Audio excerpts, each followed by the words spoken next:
예수 그리스도 이름으로 하나님 말씀 증거하겠습니다. 출애굽기 32장 1절부터 몇 절 읽겠습니다. 출애굽기 32장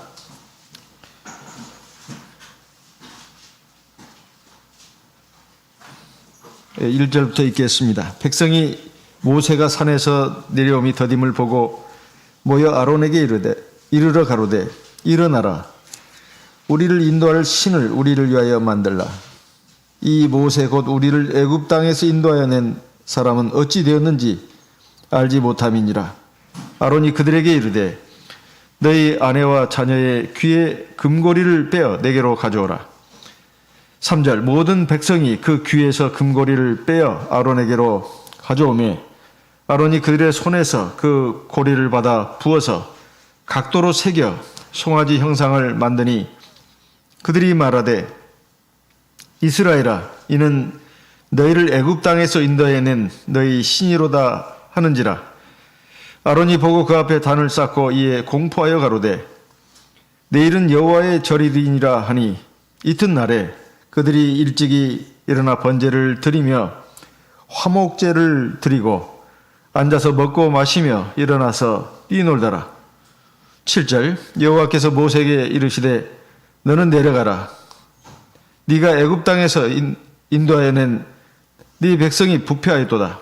그들이 내가 그들에게 명한 길을 속히 떠나 자기를 위하여 송아지를 부어 만들고 그것을 숭배하며 그것에게 희생을 드리며 말하기를 이스라엘아, 이는 너희를 애굽 땅에서 인도하여 낸 너희 신이라 하였도다. 여호와께서도 모세에게 이르시되 내가 이 백성을 보니 목이 곧은 백성이로다. 그런즉 나대로 하게 하라. 내가 그들에게 진노하여 그들을 진멸하고 너로 큰 나라가 되게 하리라. 여기의 말씀은 우리 너무나 예배 시간을 통해서 많이 들은 말씀입니다. 이스라엘 백성이 모세가 시내산 위에서 하나님을 대면하면서 십계명과 율법을 받는 동안에 그 아래 있는 백성들이 범죄한 사건에 대해서 말씀하고 있습니다. 이 사적은 백성들이 모세가 내려오는 것이 참 더디다.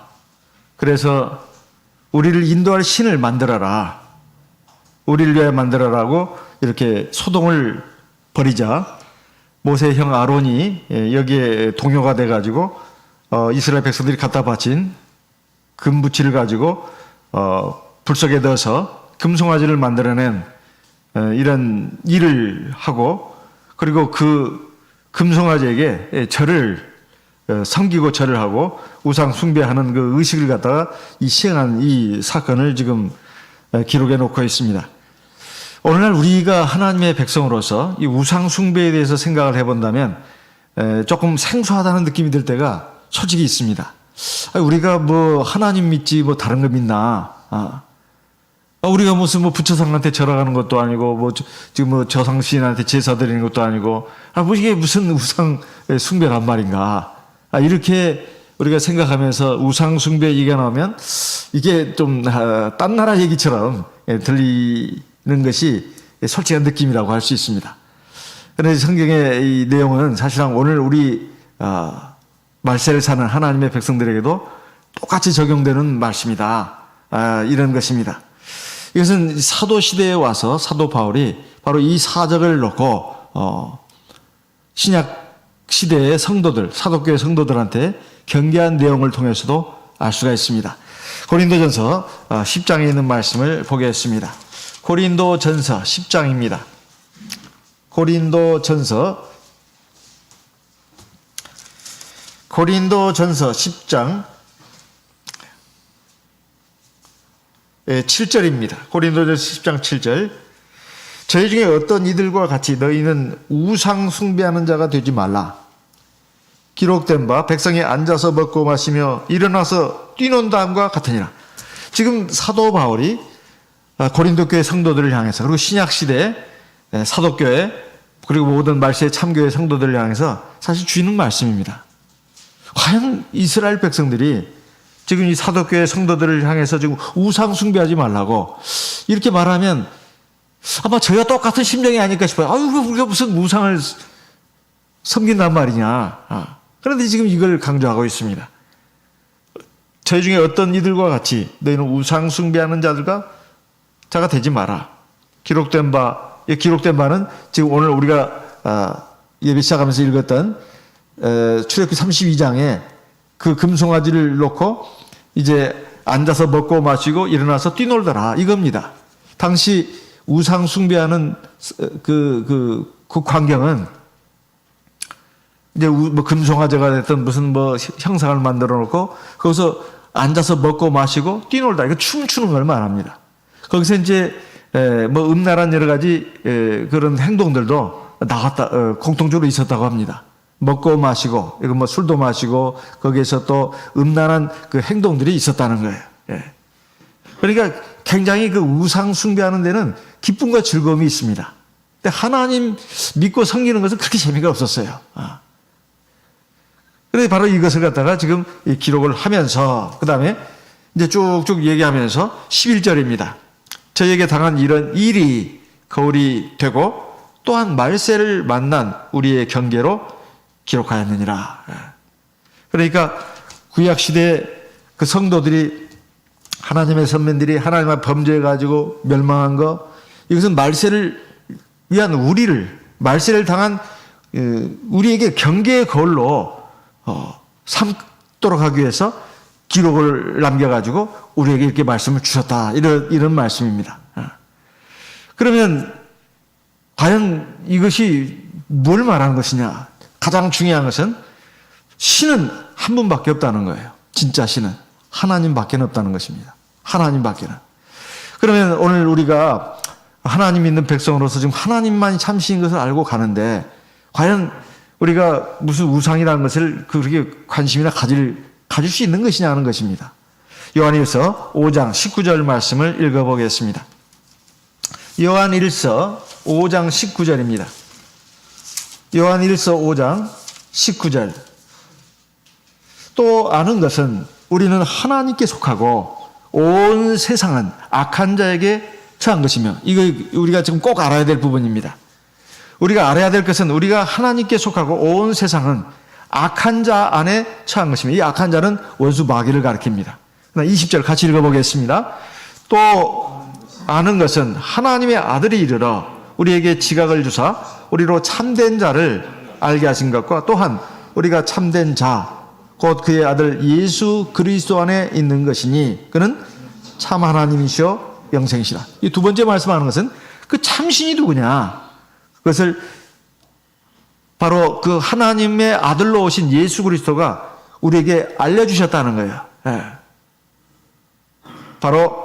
근데 그분이 바로 참 하나님이시고 영생이시다. 그러면서 21절 같이 읽어보겠습니다. 21절. 자녀들아 너희 자신을 지켜 우상에서 멀리하라.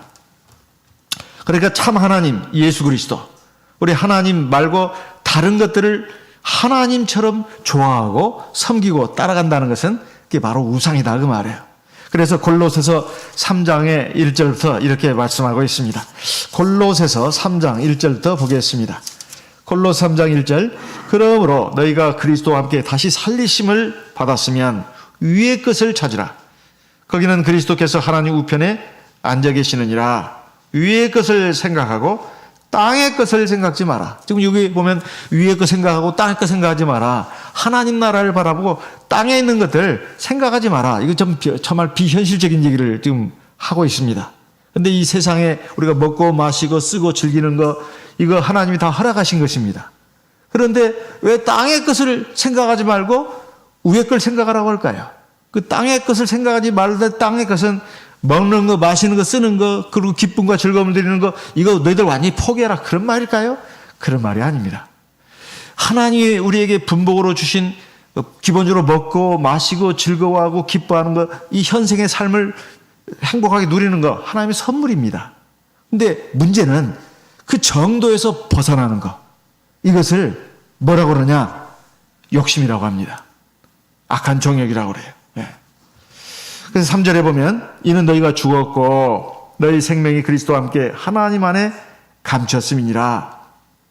우리 생명이신 그리스도께서 나타나실 그때 너희도 그와 함께 영광 중에 나타나리라. 5절 같이 읽습니다. 그러므로 땅에 있는 지체를 죽이라. 곧 음란과 부정과 사욕과 악한 정욕과 탐심이니 탐심은 우상숭배니라. 이겁니다. 우리가 신약시대에 와서 우상숭배가 뭐냐. 불상 앞에 우리가 언제 가서 한번 참 저 불상은 잘생겼네 한번 감탄이라도 해본 적이 있습니까? 없습니다. 우리가 무슨 뭐 제사에 뭐 기웃거리거리고 제사 음식도 먹고 막 그랬냐 이 말이야. 그러지도 않습니다. 그럼 뭐냐 이 말이야. 바로 여기에 신약시대에 우리가 생각해야 될 우상이 어떤 건가. 기본적으로 우리가 불상한테 또는 뭐 저 조상신한테 절하지 않는 거 그것만이 우상이 아니고 여기에 있는 거 보니까 땅에 있는 것 중에서 악한 정욕 가지고 하는 것들이 다 바로 우상숭배다 이런 말이에요. 그래서 요 부분에 대해 5절에 대해서 킹제임스 흠정역 번역 성경을 보니까 이렇게 되어 있습니다. 그러므로 땅에 있는 너희 지체들을 죽이라. 그것들은 음행과 부정함과 무절제한 애정과 악한 욕정과 탐욕이니 탐욕은 우상숭배니라. 이게 결국은 빗나간 욕심이라는 뜻입니다. 잘못된 욕심. 이게 음행도 그러잖아요. 이성에 대한 잘못된 욕심 아니에요? 하나님이 나에게 배우자로 주었는데 그것만 사랑하라는 거예요. 그런데 그 이상을 넘어서는 것입니다. 그러면 이게 악한 정욕이라는 거예요. 그게 탐욕이라는 거예요. 그게 우상숭배다 그 말입니다. 그 다음에 부정함은 뭐 예를 들면 내가 그 정당하게 내 것이 아닌데 손을 대는 경우가 있어요. 내 거 아니면 손 대면 안 됩니다. 내 거 아니면 이게 벌써 부정이에요. 내 거 아닌데 손 댄다? 그건 허락을 해줘야 합니다. 누구든 간에. 그래서 이런 것도 있어요. 형법에 보면 유실물 일탈죄라는 것도 있습니다. 그게 길거리에 떨어져 있는 물건이라서 함부로 주면 안 돼요. 주인이 있는데. 사실은 신고해야 합니다. 가져가면 안 돼요. 그리고 관리자가 있는 데에서는 더욱더 가져가면 안 됩니다. 그래서 이런 것들도 사실은 절도예요. 이것도. 우리가 그거 알아야 됩니다. 그래서 사실은 물건을 주면 파출소나 갖다 줘야 됩니다. 이게 우리가 옛날에는 그걸 몰랐으니까 그렇게 했습니다. 그렇지만 이제 알고 나서부터는 그렇게 하면 안 돼요. 그래서 내 것이 아닌 것은 손대지 않는다. 이거 딱 원칙을 세워야 합니다. 이게 이런 원칙도 없으면 자꾸 욕심인 거예요. 이거 내가 가져도 되지. 이게 욕심인 것입니다. 내 것이 아닌 건 가지면 안 된다는 거예요. 이런 원칙을 딱 세우는 것이 좋겠다 하는 것입니다. 물론 이 부정한 것은 사기치는 것도 들어갑니다. 남을 속여가지고 부당한 이익을 취하는 거 편취라고 하지 않습니까? 그런 것들 이런 것들이 다 우상숭배다 이 말이에요. 우상숭배입니다. 그래서 왜 아이성 전투에서 패한 것도 그거 아니겠어요? 아이성 전투에서 패한 것도 결국은 아간이 금이라든가 은이라든가 무슨 좋은 외투를 갖다가 착복을 했어요. 그것 때문에 아이성 전투에서 패한 거 아니겠습니까? 이게 부정이다 그 말이에요. 사람이 하나님을 모르는 사람들은 우리가 이해가 됩니다. 왜냐하면 그 사람들은 옳고 그런 것이 없으니까. 근데 하나님 믿는 백성이 그런데 욕심을 갖지 않도록 해야 됩니다. 욕심을 갖지 않도록. 그러면 그 욕심을 부리면은 당장은 이 사람이 굉장히 어리석은 거예요. 자기한테 이익이 된다고 자기 수치상은 그렇잖아요. 오늘 내가 누굴 속여가지고 또는 남의 자기 물건이 아닌 분명히 누군가 주인이 있습니다. 그걸 자기가 가져가면 자기 지금 그 가계부에 이게 플러스로 계산이 될 거예요. 분명히. 그런데 하나님이 절대 그걸 내버려 두지 않습니다. 반드시 손해보게 합니다. 저는 그 부분에 대해서 최근에 어느 교회에 계시는 우리 자매님이 간증을 하지 않았습니까? 오랫동안 장사를 했는데 너무 장사가 잘 됐다고. 11금도 잘 내고 또 어려운 사람 도와주기도 하고 그런데 자기가 좀 요령이 생겨가지고 이렇게 했다고. 근데 나중에 다 장사 다 접고 이제 가게 다 팔고 딱 통장을 보니까 제로더라는 거 아니에요. 네. 근데 다 그만큼 자기가 이익을 취한 만큼 그게 없어져 버린 거예요. 그래서 참 그게 놀랬다고. 그 간증이 요즘 조회수가 많죠, 우리 교회에. 예. 그 하나님 살아계시는 겁니다. 그분이 참 신앙이 좋으신 분인데. 예. 그래서 하나님께 받은 것도 많고 깨닫은 것도 많고 또 하나님 앞에 충성도 많이 한 걸로 저는 알고 있습니다. 예. 그러니까 우리가 그 눈앞의 이익을 생각하면 안 된다는 거예요. 예. 하나님이 사랑하시니까 그렇게 하신 것입니다. 그 외에 물론 많은 은혜와 복을 주신 걸로 저는 알고 있습니다. 그러나 이제 그 부분에 놓고 봤을 때 하나님께서 나를 이렇게 깨우쳐 주셨다. 그러면 그 다음부터는 이게 이러면 안 되겠다. 그게 하나님의 역사입니다. 그래서 우리가 살아가면서 이게 하나님 보시기에 맞는 것인가 맞지 않는 것인가 이걸 생각해야 합니다. 그것도 일종의 우상숭배로 들어갈 수 있다는 거예요. 여기 말씀에 의하면 결국 자기한테 이익이 안 된다는 것입니다. 나중에 손해가 될 수가 있어요. 진짜로. 그 깨닫지 못하고 계속 그렇게 나가다 보면 자기는 여기에서 이렇게 이익을 얻는 뒤쪽에서 하나님이 다 이게 뺏어가 버리는 수가 있어요. 나중에 계산을 해보니까 대차대차 따져보니까 자기가 손으로 움켜쥔 것보다도 더 많이 빠져나가 버렸어요. 이게 손해 아니겠습니까? 그래서 이 정직한 것이 참 중요합니다. 그래서 부당한 이익을 취하지 않도록 이 악한 정욕 이것은 무분별한 여기 보니까 무절제한 애정이라고 나옵니다. 이게 남녀 관계에서 말씀드리는 거예요. 그다음 악한 욕정 이것도 마찬가지입니다. 그다음에 탐심은 주로 재물과 관련해서 말하는 거예요. 그러니까 주로 재물 또는 명예 또는 그 이성 간의 어떤 그 빗나간 욕구 이것들이 세상에서 많이 일어나는 그 부정부패잖아요. 이런 것들이 다 탐심이라는 거예요. 탐심. 이것이 바로 우상숭배다. 이 우상숭배가 범위가 이렇게 되는구나. 이걸 알아야 됩니다. 근데 이것이 왜 일어나느냐? 하나님에 대한 믿음이 없기 때문에 그래요. 아니면 하나님에 대한 믿음이 약하기 때문에 그렇습니다. 없거나 약하기 때문에. 하나님에 대한 믿음이 있긴 있는데 굉장히 약할 때 눈에 보이는 것들이 더 현실적인 힘으로 그 하나님의 백성들의 마음을 압도하는 겁니다. 그러면 이게 그렇게 되는 거예요. 아무리 하나님에 대한 신앙이 있어도 머릿속에 피상적인 걸로 그 끝만 이렇게 달려 있습니다. 그러면 별로 힘을 발휘를 못하는 거예요. 우상에 대해서 우리가 좀 이해를 잘 할 필요가 있다. 신학시에도 자꾸 우상 얘기를 했잖아. 우리가 불상에 가서 절 안 하고 조상이나 제사들은 그렇게만 생각하면 안 된다는 거예요. 그건 당연한 것입니다. 그건 당연한 거예요. 그거 말고도 바로 이런 것들이 우상에 들어간다. 그게 땅에 있는 지체를 죽이라고 하지 않았어요? 그게 바로 우상숭배다 이 말이에요.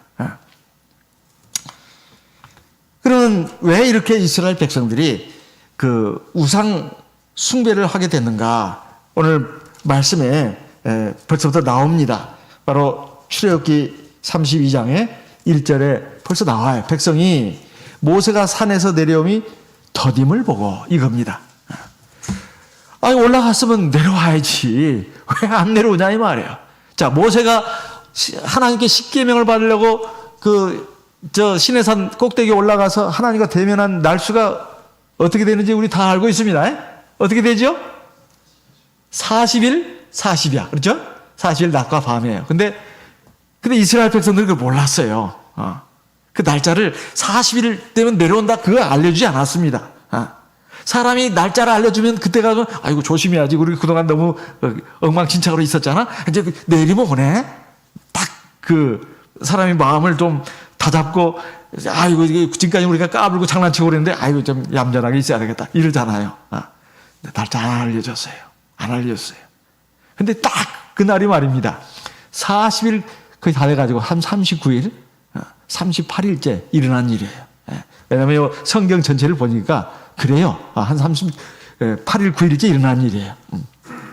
40일째 내려왔는데 그때는 모세가 십계명 가지고 내려와서 십계명을 그냥 내동댕이 쳐가지고 깨지겠습니다. 하나님과 언약이 박살났다는 거죠. 뭘로? 이스라엘 백성들의 범죄로. 근데 참 희한한 일이에요. 38일, 39일이면 사실은 다 된 거예요. 40일 동안, 예수님도 강야에 40일 동안 금식 기도하지 않았습니까? 하나님 나라 일을 하기 전에. 근데 이스라엘 백성들이 왜 이렇게 안 내려와? 근데 올라가면서 모세가 말을 했습니다. 이스라엘 백성들한테. 출애기 24장 13절 말씀 읽어보겠습니다. 출애기 24장 13절입니다. 출애기 24장 13절 모세가 그 종자 여호수아와 함께 일어나 하나님의 산으로 올라가며 장로들에게 이르되 너희는 여기서 우리가 너희에게로 돌아오기까지 기다리라. 기다리라고 했어요. 아론과 훌이 너희와 함께 하리니 무릇 일이 있는 자는 그들에게로 나갈지니라. 모세가 여호수아와 함께 저 시내산 위로 올라가면서 당부를 했어요. 장로들한테. 너희 여기 머물러라. 그리고 이스라엘 백성들 이제 뭐 문제가 있으면 장로들한테 묻겠죠. 그럼 장로들은 누구한테 물어야 되느냐? 여기 아론과 훌이 있다 이 말이에요. 거기다 물으면 된다는 거예요. 네. 그 다음에 16절에 모세가 산에 오르매 구름이 산을 가리며 이게 엄청난 광경이 일어나는 것입니다. 16절 여호와의 영광이 시내산 위에 머무르고 구름이 6일 동안 산을 가리더니 모세가 산에 올라가서 6일 동안 구름 가운데 있었던 거예요. 제7일에 여호와께서 구름 가운데서 모세를 부르셨다고 되어 있습니다. 그 다음에 17절 산 위에 여호와의 영광이 이스라엘 자손의 눈에 맹렬한 불같이 보였고 이스라엘 백성은 지금 두 가지를 본 겁니다. 모세가 산으로 올라가는데 구름이 촉하게 있는 걸 첫째 봤어요. 그리고는 이제 제7일째 되는 날 하나님이 모세를 부르셨습니다. 그때 하나님의 영광이 그 산에 꽉 찼는데 이스라엘 백성들의 눈에도 그게 보였어요. 어떻게 보였다? 맹렬한 불처럼 보였다 이 말이에요. 18절 모세는 구름 속으로 들어가서 산 위에 올랐으며 40일 40야를 산에 있으니라. 이것은 이제 그 결론을 말한 것입니다. 40일 만에 내려왔는데 이스라엘 백성들이 그 짓을 하고 있었다 이 말이에요. 분명히 기다리라고 했습니다. 그런데 백성들은 기다리지 않았어요. 백성들은 봤습니다. 모세가 산으로 올라갈 때 구름이 6일 동안 산을 가렸고 그리고 제7일 때 하나님이 모세를 만나셨는데 그때 하나님의 영광이 아주 맹렬한 불처럼 산에 막 불꽃이 확 타오르듯이 이게 있었다 이 말. 저게 뭐야? 아유 무서워. 아유 무서워. 이스라엘에서 그랬어요. 그렇게 했으면은 기다려야 할 거 아닙니까? 근데 모세가 오는 것이 늦어지니까 이스라엘에서 실망을 한 거예요. 당황을 한 겁니다. 그리고 지쳤습니다. 40일에서 하루 이틀을 남기고 말이에요. 우상을 만든 이스라엘 백성들. 정말 참을성이 없었다 이 말이에요. 사실 이스라엘 백성 애굽에서 나와가지고 지금 광야 이 시내산까지 오는데 지금 한 3개월 정도 됐습니다. 그동안 일어난 일들은 우리가 다 알고 있습니다. 첫째 6월절의 기적을 자기들이 체험했잖아요. 애굽의 장자들은 다 죽었는데 자기들은 구원받았잖아요. 그리고 홍해 바다를 건너온 엄청난 기적을 또 체험했고 그 애굽의 군사들은 다 빠져 죽었지만 자기들은 살아났지 않았습니까? 그래가지고 하나님 앞에 감사와 찬송을 노래를 지어가지고 불렀지 않습니까? 그리고 구름 기둥 불기둥이 자기들이 이렇게 지금까지 이게 인도해 왔어요. 반석에서 나오는 생수도 마셨고 그리고 매일같이 만나가 하늘에서 내려오는 것을 식량으로 먹었습니다. 매출하게도 먹었습니다. 이렇게 엄청난 하나님의 역사, 능력을 체험했음에도 불구하고 하나님의 살아계심, 하나님의 은혜에 대해서, 하나님의 진리에 대해서 잊어버렸다 이 말이에요. 왜 그러냐 이 말이에요. 그것이 바로 참을 수 없는 것 때문에 그렇습니다. 기다리지 못하는 거예요. 사실 이 믿음이라고 하는 것은 말입니다. 사실 믿음 두 글자잖아요. 우리말로는 믿음. 이 믿음은 그 말 자체가 기다림을 필수 요건으로 하고 있습니다. 뭘 믿는다 이거예요. 믿는다. 믿어. 뭘 믿어요? 히브리서 11장 1절 2절에 보면 믿음은 바라는 것들의 실상이요 보지 못하는 것들의 증거니 그랬잖아요. 바라는 것은 아직 이루어지지 않은 일이잖아요. 그렇죠? 믿음은 바라는 것들의 실상이다. 그러니까 앞으로 뭐가 이렇게 됐으면 좋겠다 저렇게 됐으면 좋겠다 바라는 것이 이루어지려면 믿음을 가져야 되잖아요. 누구에 대해서? 하나님에 대해서. 하나님의 역사에 대해서. 하나님의 인도하심에 대해서. 하나님의 능력에 대해서. 믿어야 되잖아요. 근데 그건 필요 않고 기다린다는 것을 전제로 하는 것입니다. 그 시간이 하루가 됐든 한 달이 됐든 아니면 1년이 됐든 몇십 년이 됐든 기다려야 한다는 것을 당연히 전제하는 거예요. 믿음이라고 하는 것은. 그래서 이 기다림이 빠져버린 그것은 사실은 신앙이라고 할 수 없다 하는 것입니다. 사실 믿음이 그래서 쉽지 않다는 것입니다. 쉽지 않다는 거예요. 히브리서 11장 9절 10절 말씀을 보겠습니다. 히브리서 11장 9절 10절입니다. 히브리서 11장 9절 믿음으로 저가 외방에 있는 것 같이 약속하신 땅에 우거하여 동일한 약속을 유업으로 함께 받은 이삭과 야곱으로 더불어 장막에 거하였으니. 우리가 보통 믿음 그러는데 사실 믿음의 조상으로서 아브라함이 제일 먼저 손에 꼽히지 않습니까? 근데 그 아브라함의 믿음을 먼저 여기서 지금 보여주고 있는 것이 하나님이 약속하신 가나안 땅에 와가지고 엄청난 복을 받았습니다. 그런데도 좋은 집에서 살지 않고 자기 아들 손자와 함께 텐트 치고 천막 치고 살았다 이거야. 그게 왜 그러냐? 10절입니다. 이는 하나님의 경영하시고 지으실 터가 있는 성을 받았습니다. 이거 우리가 잘 알고 있습니다. 천국이에요, 천국.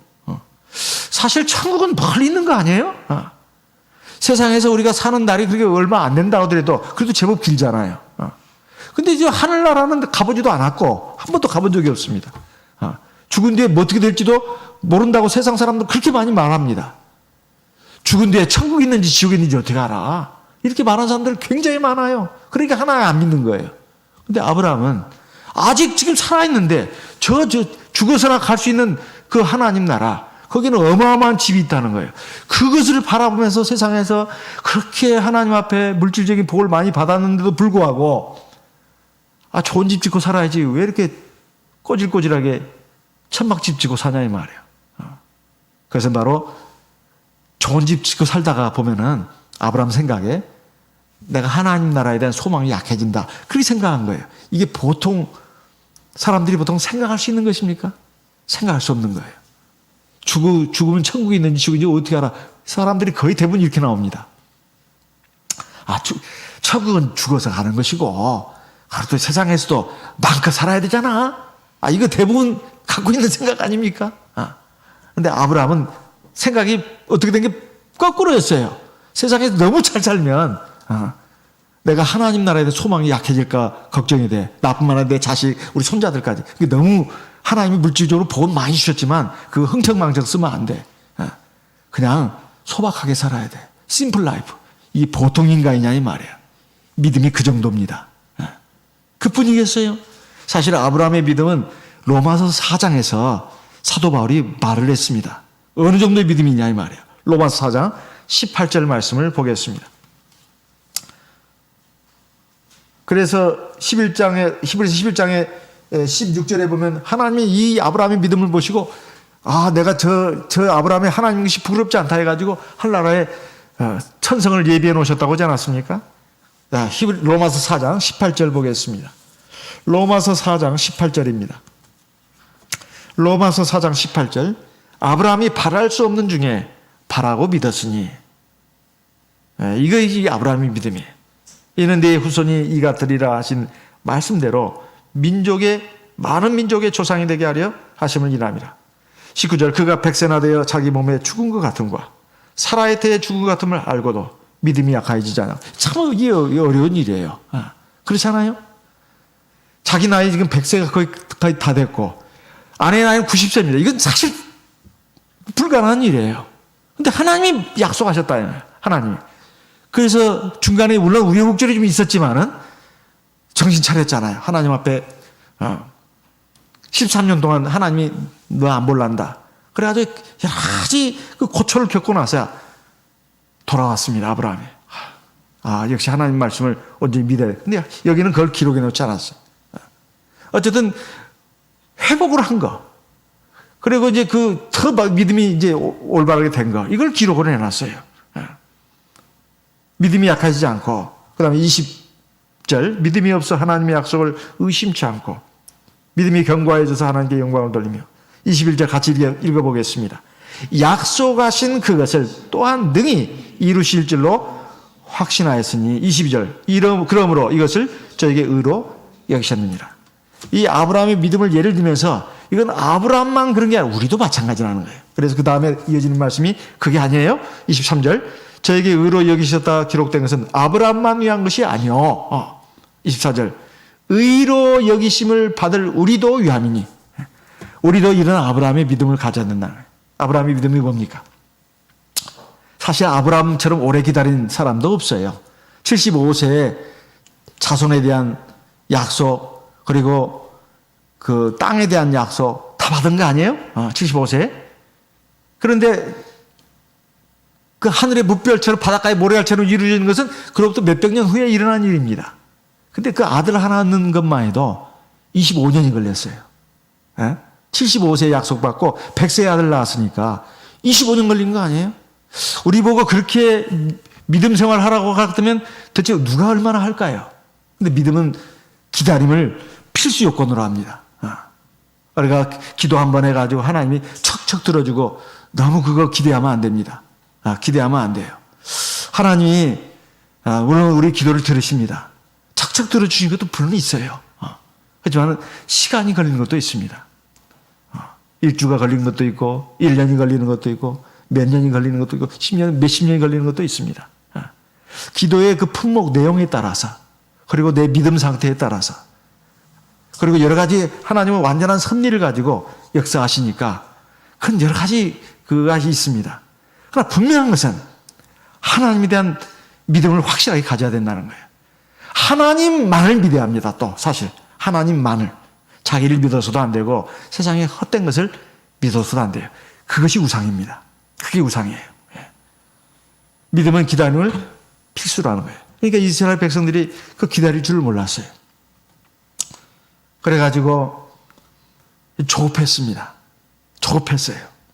이게 말세에 우리 하나님의 백성들에게 일어나는 그 어려운 상황 중에 하나가 바로 이 조급함입니다. 디모데후서 3장 1절 말씀을 읽어보겠습니다. 디모데후서 3장 1절입니다. 디모데후서 3장 1절. 네가 이것을 알라. 말세에 고통하는 때가 이르리니. 이것을 다른 번역 성경에 보게 되면 네가 이것을 알라. 말세에 위험한 때가 이르리니. 말세에 어려운 때가 이르리니. 이렇게 번역을 하고 있어요. 다 같은 말입니다.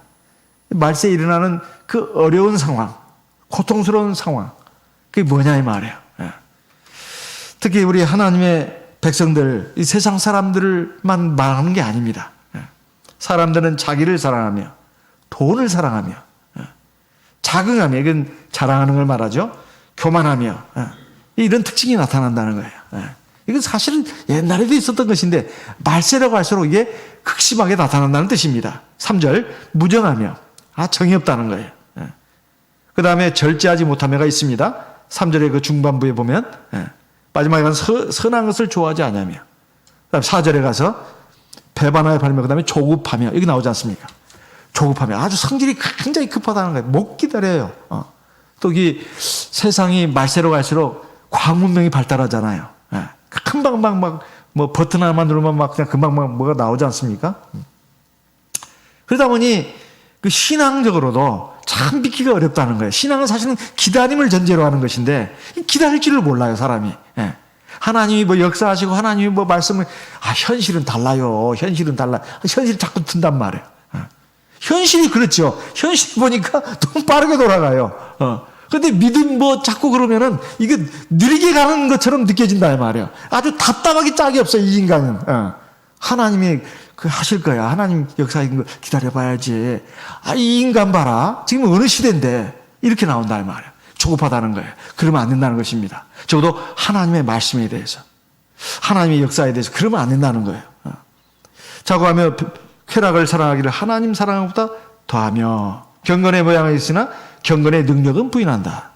하나님 믿는 그것은 있는데 하나님이 뭐 진짜 역사하시고 하나님 말씀이 그 능력이 있어가지고 그 된다 그걸 안 믿는단 말이에요. 예. 왜냐하면 사람들이 다 조급해지니까 말세로 갈수록 이게 더 심해진다는 거예요. 그러니까 오늘 우리가 참 하나님 앞에 이것저것 구할 때 너무 성질 급하게 해서는 안 된다.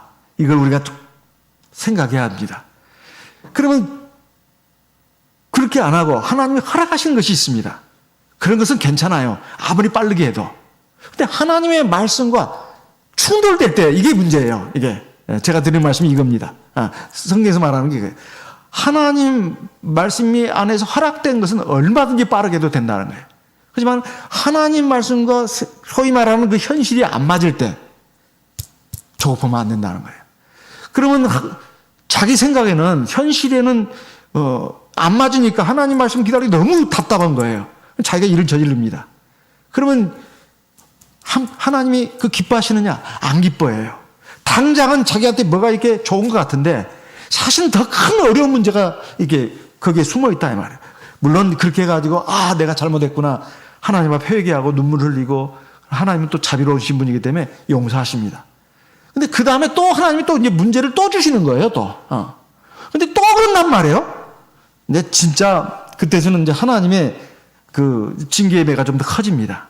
그래서 우리가 무슨 수학적으로 뭐 하나 틀리면 하나님 뇌 한 대 때리고 두 개 틀리면 두 개 때리고 그런 의미가 아니고 어쨌든 우리가 큰 틀 안에서 하나님의 말씀과 현실이 안 맞을 때 이때가 사실은 내 믿음의 시험대예요, 사실은. 절대로 조급하게 하면 안 된다 하는 것입니다. 사실 토끼하고 거북이 경주 우리가 너무 잘 알고 있습니다. 누가 이겼죠? 토끼하고 거북이하고 경기가 누가 이겼습니까? 여러분 잘 알고 있습니다. 누가 이겼어요? 거북이가 이겼잖아요. 근데 왜 이게 그 거북이가 이겼습니까? 이 말도 안 되는 그 경기에서. 토끼는 말이에요. 목표 지점이 관심이 있었던 게 아니에요. 옆에 같이 뛰는 이 사람을 자꾸 의식하는 거예요. 뛰다 보니까 없어. 보니까 저 뒤에서 오고 있어요. 이제 됐네. 거북이가 만약에 토끼를 의식했다면 경주 못 합니다. 못해요. 왜 못해요? 이게 아예 이 말이 안 되는 거예요, 사실은. 절망으로 낙심을 해가지고 경기를 못 합니다. 그런데 거북이는 목표가 토끼가 아니에요. 저 깃발 있는 저 언덕입니다. 저까지 가는 거예요, 끝까지.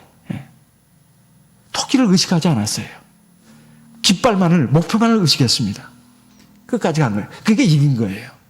토끼는 왜 졌느냐? 사실은 객관적으로 봐서는 토끼가 100번, 1000번 이기는 그런 경기입니다. 이건 경기 하나만 하나예요. 근데 이상하게 토끼가 졌습니다. 왜요? 능력도 뛰어난데. 그 깃발이 목표가 아니에요. 옆에 사람들이 목표인 것입니다. 우리가 세상을 그렇게 살면 안 된다 이 말이에요. 우리가 세상 사람들 아주 어우러져 살다 보면 자꾸 세상 사람들을 보고 이렇게 그 비교를 합니다. 내가 처진 게 아닌가? 처진 게 아닙니다. 목표까지 누가 제대로 가느냐가 이게 문제예요. 그래서 이 하나님의 말씀이 뭐라고 말을 해도 그게는 그냥 자꾸 그냥 고리타분한 얘기로만 듣고 세상적인 그 현실적인 얘기들은 참 우리 마음을 막 그냥 휘어잡고 영향력이 굉장합니다. 거기에 넘어가면 안 됩니다. 절대 거기에 넘어가면 안 돼요. 인생의 경기를 끝까지 다 달려고 나서 누가 승자냐 하나님이 판정하시는 거예요. 그래서 우리가 믿음이라고 하는 것은 눈에 보이는 것을 추구하는 게 아니라 눈에 보이지 않는 것을 추구하는 것입니다. 거기는 피연코 기다림을 전제로 한다. 그리고 그것은 믿음을 바탕으로 한 것이라면 하나님이 반드시 은혜 주시고 복 주시고 상 주신다는 거예요. 그리고 진정한 승자가 된다는 것입니다. 이거 절대로 잊어서는 안 돼요. 저나 우리 성도님들 절대 이거 잊어버리면 안 됩니다. 사실 이게 믿음의 길이에요. 우상 숭배라는 것이 다른 게 아니에요. 자꾸 현실 따지고 세상 그런 거 따지면서 그리고 또 하나님이 허락하신 것이면 괜찮습니다. 하나님이 허락하셨는데도 나는 그거 싫어하고 내팽개치라는 말이 아니에요. 절대. 그런 말이 아닙니다. 하나님의 말씀과 현실이 부딪힐 때 그때 뭘 선택해야 할 것이냐, 그걸 말하는 것입니다. 분명히 기다리라고 했습니다. 그런데 이스라엘 백성은 기다리지를 못했어요. 조급했어요. 그래가지고 금송아지를 만들었습니다. 왜 그랬을까요? 사실 우상 숭배의 특징이 뭐냐면 눈에 보이는 거예요. 눈에 보이는 거. 금은 또 화려하잖아요. 사실 금전을 상징합니다. 그렇잖아요? 금송아지입니다.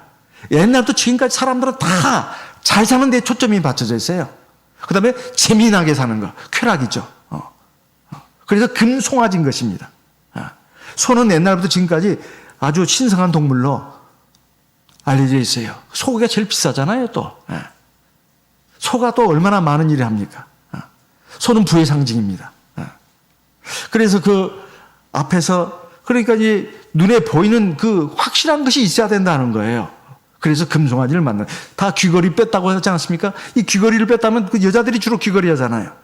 여자들은 다 꾸미는 걸 좋아합니다. 다는 아니지만은. 대체로 여자는 다 이 아름다움이 참 중요하잖아요. 근데 그 귀에 금고리를 빼낼 정도면은 이거 굉장한 것입니다, 사실은. 그러니까 우상을 만드는데 이렇게 자기가 가진 소중한 것들을 내놨다 이 말이에요. 세상의 삶이라고 하는 것도 사실 그 본질을 추적해 가다 보면은 그런 경우가 많아요. 나중에 인생 살고 보면 사실은 별것도 없는 것인데 막 세상에 뭐가 막 대단한 것이 있느냐, 거기다가 막 인생의 모든 시간과 정력을 다 쏟아붓는다 이 말이에요. 그걸 신으로 아는 거죠. 근데 나중에 인생 살고 보면 사실은 별것도 없어요. 그냥 자기 몸뚱아리 하나 관에 들어가는 것입니다. 뭐가 있어요? 솔직히. 아유, 목사님 왜 자꾸 그런 말 하십니까? 그런 말을 우리가 자꾸 들어야 합니다. 그래야 세상에 살면서, 그러면 세상을 열심히 못 살잖아. 그거 아니죠. 열심히 살을 때 욕심을 가지면 안 된다는 것입니다. 그리고 열심히 사는 목적을 갖다가 분명히 해야 된다는 거예요. 하나님의 영광 나타내고, 그리고 많은 사람들에게 유익을 끼치는, 정말로 빛나는 명예를 위해서 내가 살 생각이 하지, 내가 세상에서 최고가 되고, 그리고 내가 잘 먹고 잘 살고, 그래봤자 그거 다 진짜 그 가을에, 늦가을에 떨어지는 낙엽이 돼가지고 사람들이 발에 밟히는 그것밖에 안 됩니다. 세상에서 성공을 하더라도 멋있는 성공을 해야 돼요. 그거 가지고 정말 하나님의 영광도 나타내고 많은 사람들에게 유익을 끼치는 그런 그 동기가, 목표가 있다면은 하나님이 그를 인도하십니다. 세상에서는 실패자가 되고 낙오자가 그런 말이 아니에요. 세상에서도 잘 될 수 있으면 잘 되는 게 좋습니다. 돈도 많이 벌 수 있으면 많이 버는 게 좋아요. 근데 그 목표가 뭐냐 말이에요. 그런 것이 없다면 그저 내가 하루 세끼 밥 먹고 살고, 그래도 우리 가정 건사하면서, 그리고 믿음 생활 이렇게 할 수 있다는 게 참 감사하다. 그 소박하면 됩니다. 그런 거창한 것도 없으면서 세상 사람처럼 막 그 욕심으로 간다면 그게 바로 우상이다. 그런 말입니다. 그래서 이스라엘 백성들이 그 눈에 보이는 거, 이것을 그 우상으로 만들었다 하는 것입니다. 오늘 우리도 그러기가 쉬워요. 눈에 보이는 것을 갖다가 너무 거기에서 매력을 느끼고 거기에 추정하다 보면 신앙을 잃어버릴 수가 있습니다. 그리고 정말로 이 조급증, 이것을 신앙생활이 깊어질수록 사람이 그 여유가 생깁니다. 물론 이거 좀 꼭 이루어졌으면 좋겠고 빨리 이루어졌으면 좋겠고 왜 그렇게 왜 없겠어요, 사람마다. 다 있습니다. 참 말을 안 할 뿐이에요. 그렇지만은 하나님의 역사를 기다리면서 정도로는 가야 합니다. 정도로. 그러면 비록 좀 늦은 것 같지만 하나님이 반드시 큰 상으로 갚아주십니다. 사울왕이 왕위에 올라간 것은, 이건 초대 왕인 것은 얼마나 큰 영광이었습니까? 그런데 처음에는 잘 나가다가 겸손하게, 첫 번째 실패가 그거 아니었어요?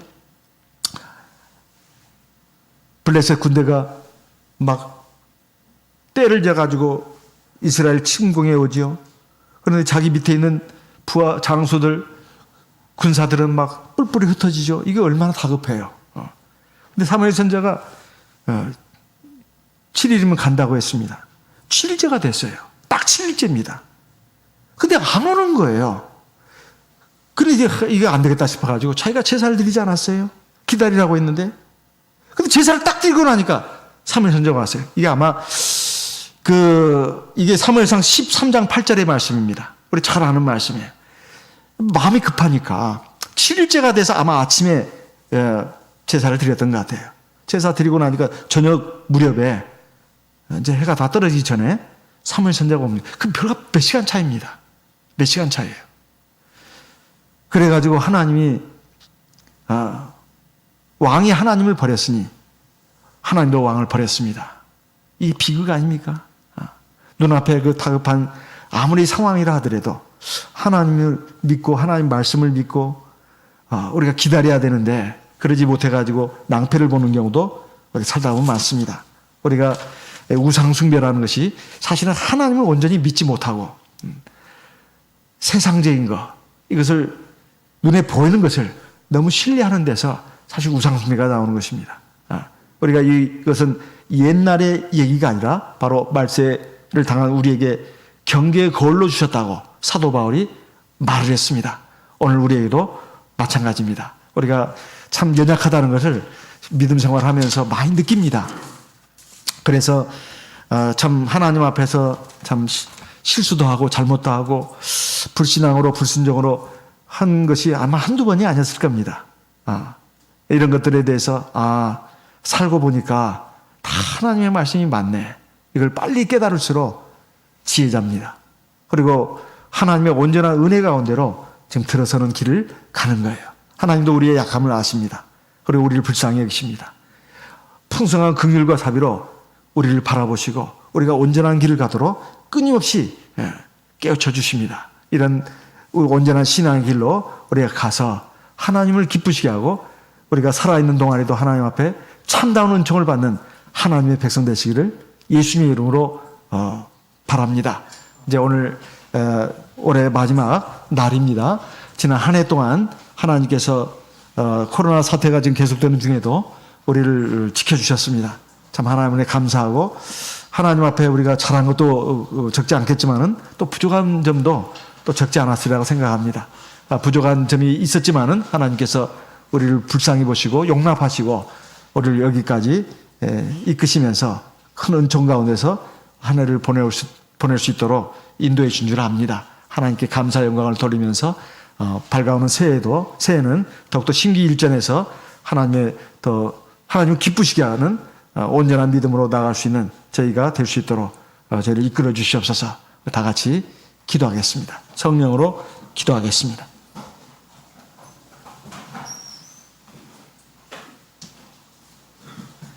할렐루야. 주 예수 그리스도 이름으로 기도드리옵나이다.